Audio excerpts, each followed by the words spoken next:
This is No Turning Back with Seanán Young, and no intro today. No instrumental for 1985 by Bowling for Soup.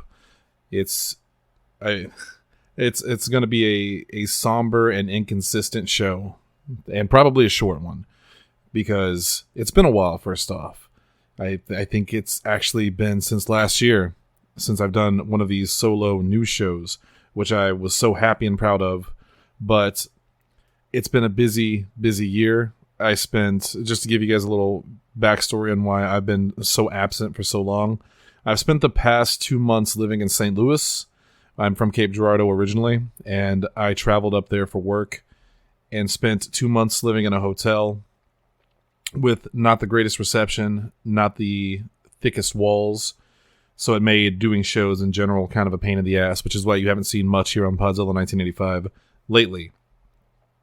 But the other part of it, other than being in St. Louis, because I did come back home on the weekends, occasionally I would come for 2 or 3 days, we tried to cram in as many shows as we could, and this is the easiest show to ignore, just because it's also the most depressing and least fun show to do. And I was working very, very hard overtime every week in doing what I was doing.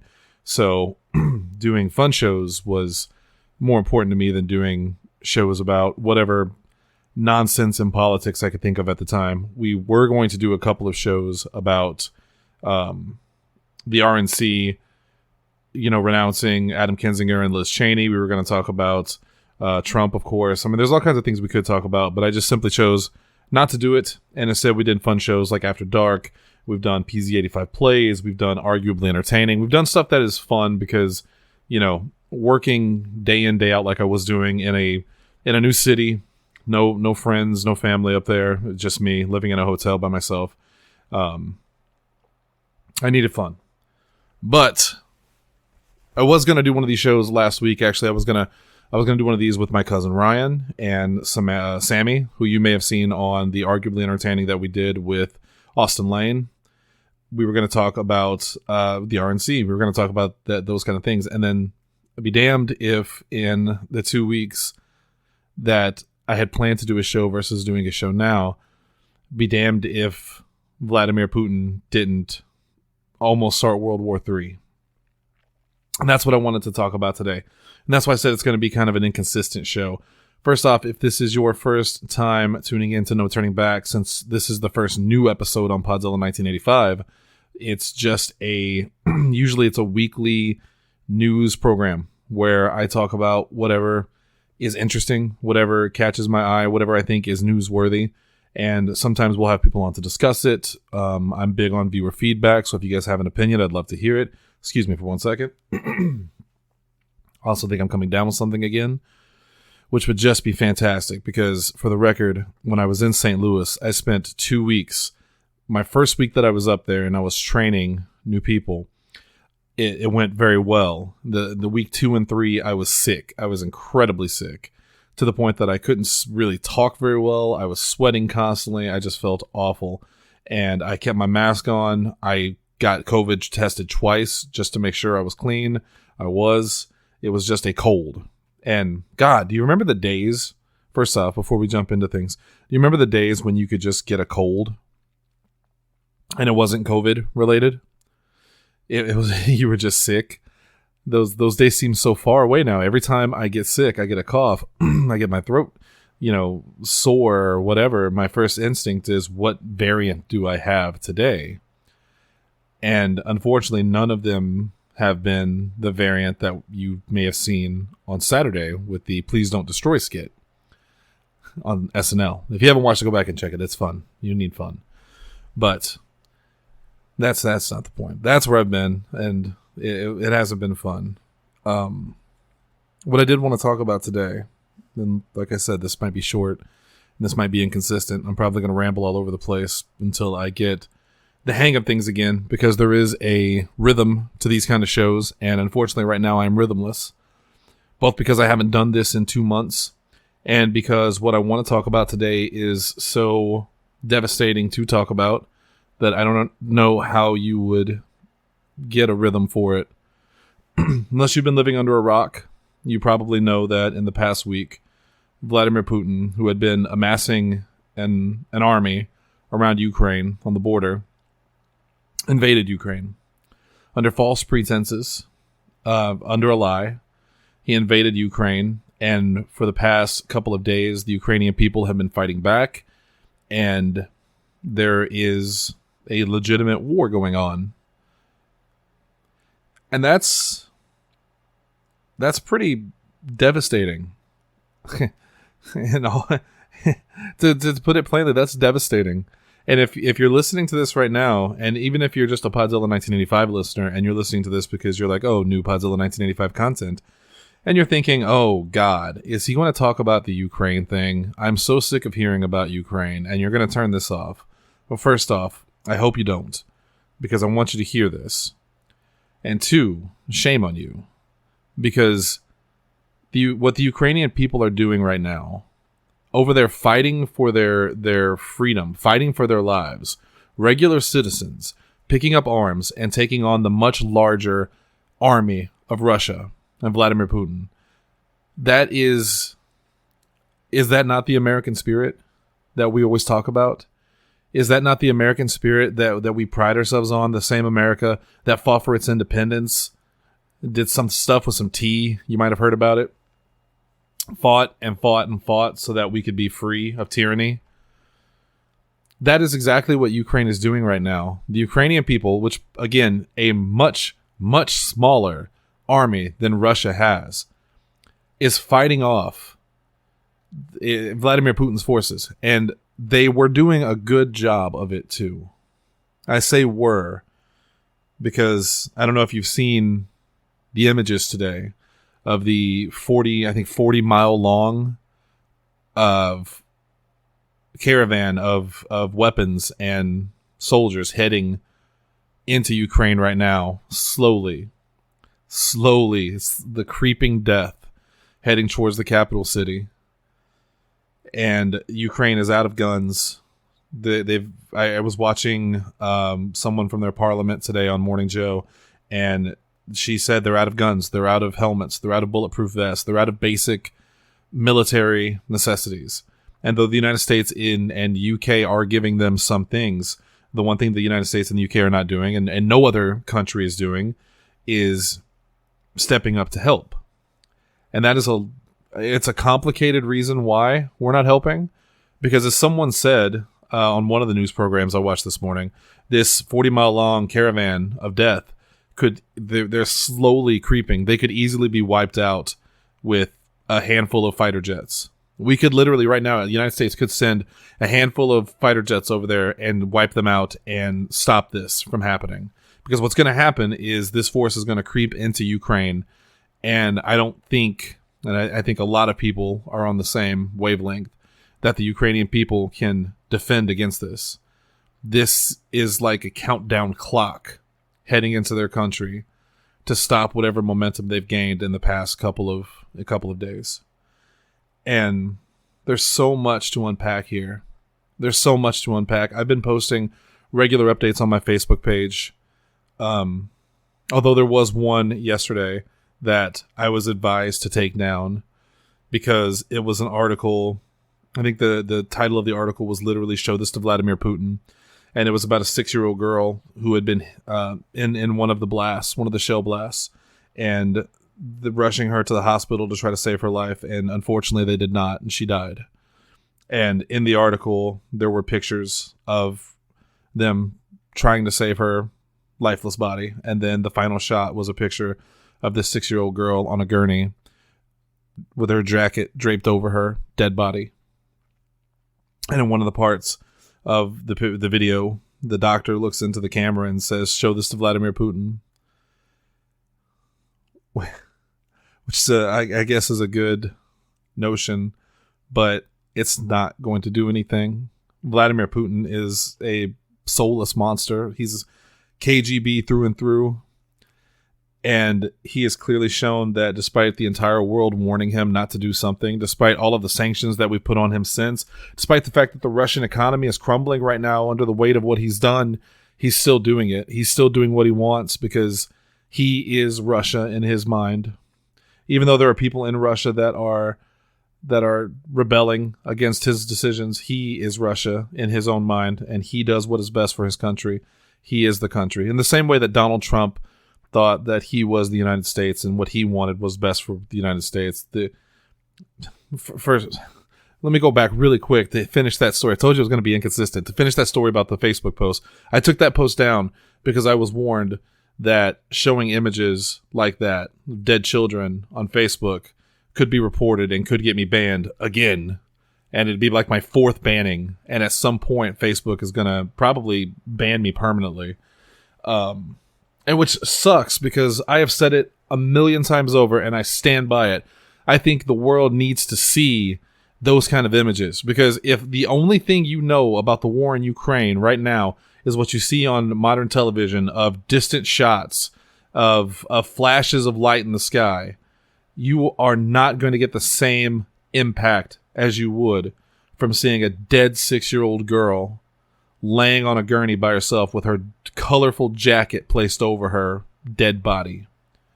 And if you can see images like that and genuinely not care because they're not Americans, then what is wrong with you? I mean, this is a guy talking to you right now who feels like he is desensitized to most things because as a journalist for the past 15, 16 years, I've seen a lot of these things. I've covered a lot of these stories. I've looked through the images. I've watched the video, and I feel like I'm always scared I'm going to be desensitized to the next great tragedy. And yet somehow I'm not. I see the image of a dead 6-year-old laying on a gurney, and my instinct is not to just flip through the images and not care because it doesn't affect me directly. But my heart sinks, and my eyes teared up because this is a human life. This is a 6-year-old girl who doesn't know anything about war, doesn't know anything about border disputes, doesn't know anything about the KGB or the Kremlin or Russia in general. Just a 6-year-old girl who's dead now because of one man who lusts for power, one man who dreams of reforming the Russian Empire. And it's no surprise that people like Donald Trump and Kane from the WWE would support Vladimir Putin, or in Kane's God. I feel bad for right now, Asa Gray, who's a good friend of mine, partner here on the show. Of course, he hosts his own show, The Nerdiest Part of the Ring. And Asa is the biggest Kane fan. Kane is one of the things that got him into wrestling. And even though Glenn Jacobs, who played Kane in WWE for so long, has been out of wrestling for so long, he continues to make headlines. And we'll get to Donald Trump's part and the other Republicans' part here in a second, but I really want to put a focus on Glenn Jacobs, who I always liked as a professional wrestler. And when I found out he was running for mayor of Knoxville County in Tennessee, I was supportive because, I watched this man when I was a kid, growing up. I watched him. It was cool. It was like when Jesse Ventura won governor. It's always neat to see people that you enjoyed watching and that you go and grow and all that shit. But then Kane put out a comment. I'm sorry, Glenn Jacobs. Let's not call him Kane. Let's call him Glenn Jacobs. Kane is a character that Glenn Jacobs portrayed. Kane, Asa, if you're listening, Kane is fine. Kane is a character. Glenn Jacobs, the man that played Kane, is the piece of garbage. And Glenn Jacobs, with no instigation, posted this about what's happening in Russia and Ukraine. He said, "If you're on the left and you are shocked by Putin's aggression, wake up, sunshine. Historically in the real world, might makes right.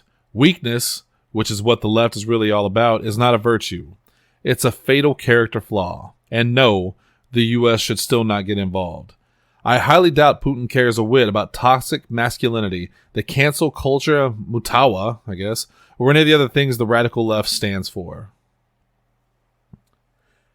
I have to mention that people replying to that, my favorite one being Adam Hangman Page, who burned him pretty good. Adam Page being the champion of All Elite Wrestling. But the stupidity in that statement, to use this real world tragedy where 6-year-old girls are dying, where I think last count 20 children have been killed, more than 300 civilians killed, even more injured, to use that as a political point against the liberals, and just so you can own the libs, which seems to be all the Republican Party stands for anymore, is just owning the libs. And those trucker hat wearing sunglass White Claw douchebags that follow them and laugh about it and think it's the funniest thing and let's go Brandon and fuck all. They think it's so funny. And then a lot of them have the gall to call themselves Americans or Christians. Christians don't look at dead girls and laugh at the libs about it. But it's become such a talking point that a lot of people are using this tragedy as a way to burn Joe Biden, as a way to point out the flaws of the current administration because Vladimir Putin did this under Biden's watch. Like, a lot of people seem to forget that when Donald Trump was in office, he was one of Vladimir Putin's biggest supporters. Now, this is a man that kissed his ass for years. Him and Kim Jong-un and all these other dictators just formed their own little circle jerk where they could talk about power. And the sad thing is that while Putin and Kim Jong and people like that are legitimate dictators who run their country with an iron fist and oppress their people, Donald Trump, who wanted to run with the big boys, never could because he's from America where we voted him out and we wouldn't allow it. He wanted so badly to be a dictator. He wanted so badly to be the god of this country, and he failed.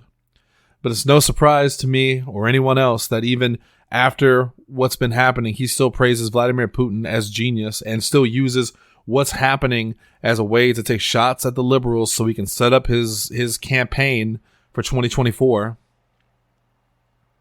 Which I know a lot of people are saying, well, Trump probably won't run in 2024. He'll be like 90 years old. No, he'll run, and he'll get the primary because there are too many Republicans other than your Kinsingers and your Liz Cheneys and your Mitt Romneys, and to an extent your Mitch McConnells, there's not a lot of Republicans that would still stand up to Donald Trump, no matter how awful or evil he is. And this Vladimir Putin thing and this Russian thing, this terrible, terrible thing that they've done, invading this country, killing innocent people in a lust for power, this is proof, all the proof that you need that they are still bootlickers.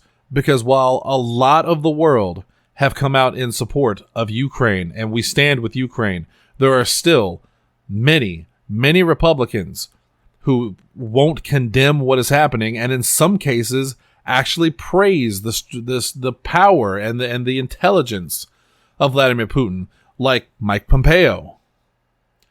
And I don't understand this.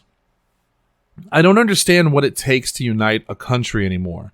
Because it feels like almost the entire world is united in how they view what is happening in the Ukraine. They're all anti-Russia. Russia was the problem. Vladimir Putin is the problem. He needs to be removed from power. He needs to be stopped. Yet in the United States, there are so many people who either don't care because it doesn't directly affect them, or they actually see it as a sign of strength on Putin's part. And partially that's to blame because they're mindless sheep who follow everything Donald Trump says. And when Donald Trump praises Vladimir Putin, they follow along with it because their glorious leader likes that glorious leader. And it's pathetic that you can't look at a situation like this and just flat out say this person is wrong. Tucker Carlson, who is one of the worst human beings on earth, on his show just a day, 2 days before Russia finally pulled the trigger and invaded Ukraine, which after, by the way, I don't know if you heard this, after they swore they wouldn't, days leading up to this, Vladimir Putin was on television saying, we will not do this, that's insane, and then he did it. Tucker Carlson literally ran a segment where he was asking his viewers to ask themselves, why do I hate Vladimir Putin? The left wants me to hate him, but why? What has he done? He backtracked pretty fucking quick whenever Vladimir Putin invaded the Ukraine and the shells started flying and people started dying. And even Tucker Carlson has condemned what Vladimir Putin is doing. And make no mistake, he's not doing it because he suddenly realized he was wrong or even had a change of heart. He did it because the backlash against him was so significant. He had no choice to do it. Fox News has been hit with punch after punch because of their incredibly controversial and bullshit views. And they can't afford to lose many more advertisers. So Tucker Carlson had no choice but to backtrack on his kind words with Vladimir Putin. It's disgusting. It's absolutely disgusting.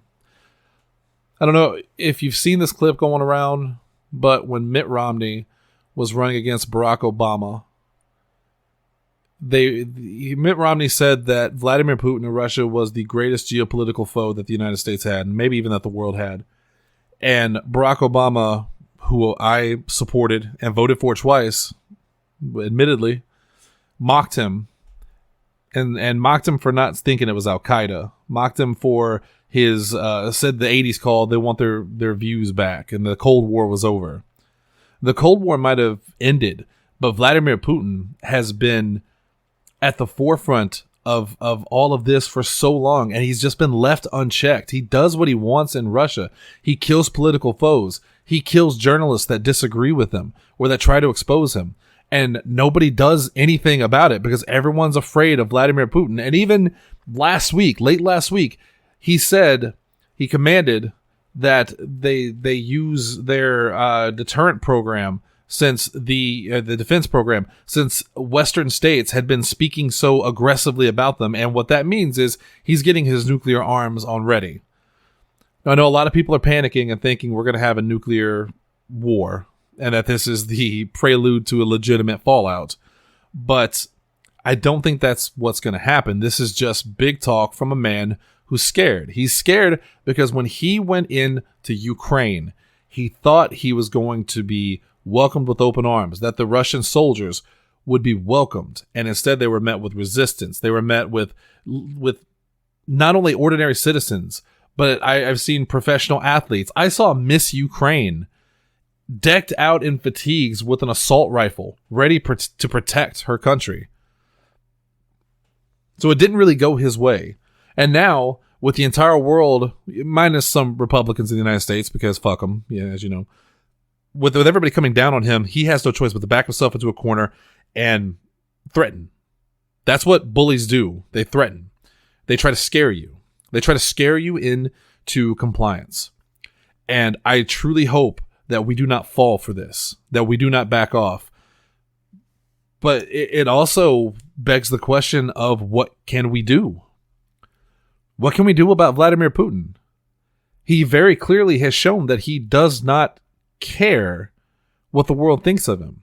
He does what he wants when he wants. And while people like Donald Trump and Tucker Carlson and some other of his ilk think that that is a sign of strength, it's dangerous. Because that means if Vladimir Putin wanted to shoot a nuke at the United States, he would. Doesn't matter what anyone else thinks of that. If he wants to invade other countries, he will. If he wants to continue to oppress and murder his people, he will. And who will stop him? We have made it very clear that we're not going to interfere in this because, Ukraine is not a NATO ally and we don't want to start World War III. And I get that. I don't want World War III either. But where is the line when it comes to Vladimir Putin? I know we always joke about the United States being, Team America World Police. But as Americans and as human beings, how much do you have to see before you want to get involved? How many dead children? How many ruined cities? How many hundreds of thousands of people who will become refugees and displaced and will suffer and die because of one man's lust for power? At what point do you say enough is enough and you do something about it? And even if you plan to do something about it, what do you do? I heard one person suggest that we send somebody in to assassinate Vladimir Putin. which on the surface sounds like a fun time, but that also sounds like a huge mistake, because imagine the backlash for that. Do you go to war with Russia? I think if enough people, countries are united, we could very easily go to war against Russia and win decisively. I think Russia has a handful of countries backing them. I know China backs them, but when you've got the entire world looking down on you like that and they know they can't win, that'd be pretty quick to surrender. Well, the honest answer from me in the question of, well, what do you do then, is I don't know. I'm not a politician. I'm not a world leader. As a person, as a human being, I think someone needs to stop him. Someone needs to stop him, because you can't imagine that this is it. This is not the beginning and the end of his lust for power. It's just a beginning. And while I'm not naive enough to think that he would ever try to invade the United States and take over our country, are we really going to sit idly by and watch him do that to other people? Like, how many innocent people are going to have to suffer before we step in, or before somebody steps in? Because the people of Ukraine, as brave and strong as they are, and they are brave and strong, and in a show of unity and force that I have never seen before in my life. You know, I was so proud of the United States whenever Trump took office and we stood up against him, and you marched and you protested police violence and Black Lives Matter. I was so proud of everybody that did that. But these guys in the Ukraine are taking it to the next level. They're arming themselves. They're creating Molotovs. They're doing whatever they can. They're throwing themselves in front of tanks to stop their progress. This is such a show of unity and strength by the Ukrainian people that I'm absolutely taken back by it.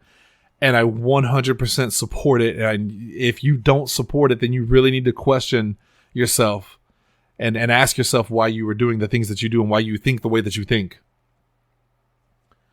But these people, as strong and as brave as they are, they're not going to be able to stop someone like Vladimir Putin and his excessive force from taking over. Right now, the only reason that they've stood a chance against Russia is because Vladimir Putin didn't use his full strength. And now it looks like he's starting to. We're seeing missile strikes in the Ukraine. We're seeing this caravan heading towards it. And like I said, it's a slow creeping death. And it sucks. It just, again, personally, it really sucks as a human being to watch this unfold every day before my eyes. And I know I have a choice. I could not watch it. I could fill my eyes with, and my ears, my mind with more Elden Ring, which is fantastic, or talk about the new Pokemon games that are coming out, or the Batman, which launches in, I think, this week. And I'd love to do that. I'd love to be the kind of person that can do that, but I can't. I never could, and I never will, because as long as I know that this kind of stuff exists and these people exist, both the monsters that take advantage and the everyday people that fight for what they love and what they believe in, I can't in good conscience turn my face away and ignore it. And I hope that you can't either. So, what do we do now? Where do we go? I don't know. All we can do, all any of us can do, is watch and support. And if you're the praying type, I suppose pray. There are a lot of good resources out there. If you want to donate to the people of Ukraine, I would advise that you be particularly careful about it, though. There was a great video that one of my favorite internet personalities, Kit Boga, put out yesterday or the day before, where he was talking about all of these TikToks, these TikTok profiles, new profiles and old profiles that are replaying old footage or replaying footage of Arma 3 and other video games and passing it off as Ukrainian footage and asking for donations and cryptocurrency, and it's going directly into their wallets. Which, one, be careful on that, and two, if you're the kind of person that is exploiting a tragedy for monetary gain, I truly hope the worst things in the world happen to you. I truly do. You're a scum and you're an awful person, and there's not enough time in the day to beat the shit out of you. So I hope whatever terrible thing you are doing right now comes back to haunt you, and I truly hope you suffer. but for the rest of us who really want to help out this country and these people who are going to need it, because as bad as it is right now, it's going to get a lot worse. Check out those resources online. Donate if you can. Think, pray, whatever you can do for the people of Ukraine. And as much as I hope for a peaceful resolution, I do not expect one. My fear is that Vladimir Putin will go unchecked. He will take over Ukraine and the world will wag a finger at him and he won't care because he's Vladimir fucking Putin. And who's going to stop him? I'm going to cut it off there. I could talk about this all day, but I'm just going to keep rambling and regurgitating the same information over and over again because I'm frustrated. But I just wanted to get those thoughts out there. As we often do on this show, we will have a new No Turning Back on soon. I'm going to invite some guests and we're going to talk about world issues and politics and news and whatever else. I'm not going to plug the rest of the shows this week. You know where we are. You know what we do.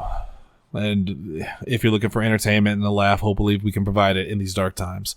Until then, until next time, ladies and gentlemen, thank you so much for tuning in. I missed you, and I hope to be back more often now. And we will see you on the next show, and we stand with Ukraine.